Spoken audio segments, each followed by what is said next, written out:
Welcome back to Open Window Politics. Today we're going to be doing a prediction between the former Secretary of Transportation, Pete Buttigieg. He was the Secretary of Transportation under the Biden administration. Buttigieg kind of rose to fame. He ran for the presidential nomination in 2020 as a Democrat, and he did fairly well, but dropped out fairly early and decided to endorse the Biden campaign.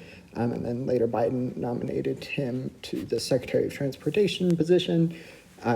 And he's been seen as a potential possible new contender for the Democrats to put forward against, at the moment, it looks like J.D. Vance will be the Republican Party's nominee. We're still quite a ways out from 2028, so a lot could change. We don't even know if these two people will be the respective parties' candidates, but it's fun to do a prediction. So I will start out in Nevada and then in the East. So I will start with Nevada. I think that Nevada would be, at the moment, if the election were to be held today, that it would result in a victory for Pete Buttigieg. The state, it did go red in 2024. I've heard some comments that it is going to be leaning right, and I think in the long run, the Sun Belt will become more Democratic friendly, while the Rust Belt becomes more Republican friendly. But like I said, Trump was able to win Nevada in 2024. He actually wasn't able to win it in 2016 or 2020, of course, went to Clinton and then Biden. But in 2024, it kind of shocked the nation in voting Republican. The state has 2 Democratic senators, a Republican governor, and 3 House members in Congress that are Democrats, along with 1 Republican congressman. So the state generally leans blue, and I think that with the environment certainly favoring Democrats on the national level, we haven't seen yet what the midterms will bring, so that can give us an idea of which way the national environment is leaning. But we have gotten a pretty good indication with the special elections and polling in betting markets and just accumulation of various factors that have shown that Democrats are well positioned in 2026 and could be well positioned in 2028. So I'm going to, with that in mind, going to put the state of Nevada into Buttigieg's column. And then Arizona, I think Buttigieg would probably be able to win it. This state, especially with the national environment favoring Democrats so much at the moment, this state actually was in the lean column for Trump in 2024. And then in 2020, Biden was able to win it. It was an impressive feat. And so the state also has 2 Democratic senators and a Democratic governor. So it could have just been a possibility that Trump was just going to win in 2024, but I think that, and I don't think it would be in the lean column like I did with Nevada. I'm going to keep it in tilt blue, but Pete Buttigieg, he's also tried to portray himself as more of a moderate. He's appeared on Fox News on a couple of occasions, and has generally tried to play for the middle of the political spectrum, and I think that will be a beneficial factor. Similar to Biden, who tried to do a similar thing and was able to win in Arizona. So I think that Buttigieg would probably be able to win the state of Arizona. And then I'm going to go to the other half of the Sun Belt. I'm going to start with North Carolina. North Carolina, I don't think the environment is good enough for Democrats to win this state on the presidential level.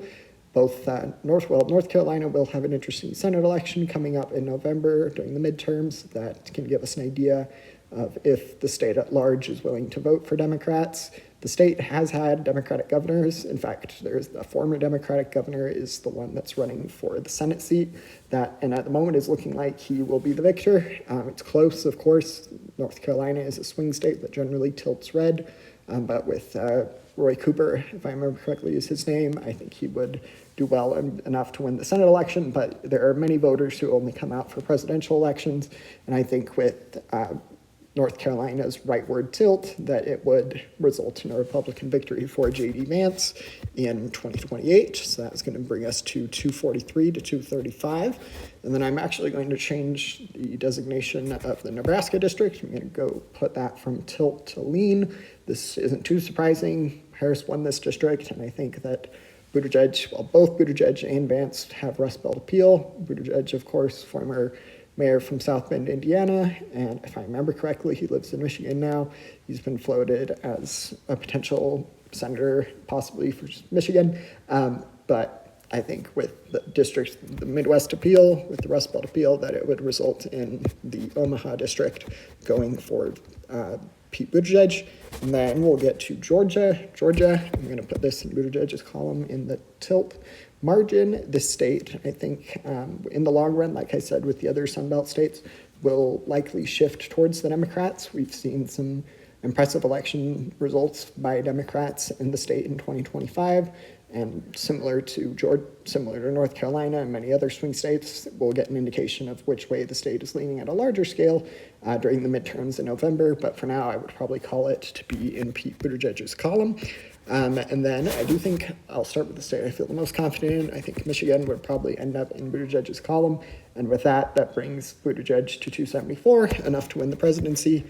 And then the state I feel the second most confident in calling would probably be Wisconsin for Pete Buttigieg. I think J.D. Vance's best shot would probably be in the state of Pennsylvania. I think it would be close, but ultimately I think with so many factors benefiting the Democrats at the moment that it would likely these three states would vote together.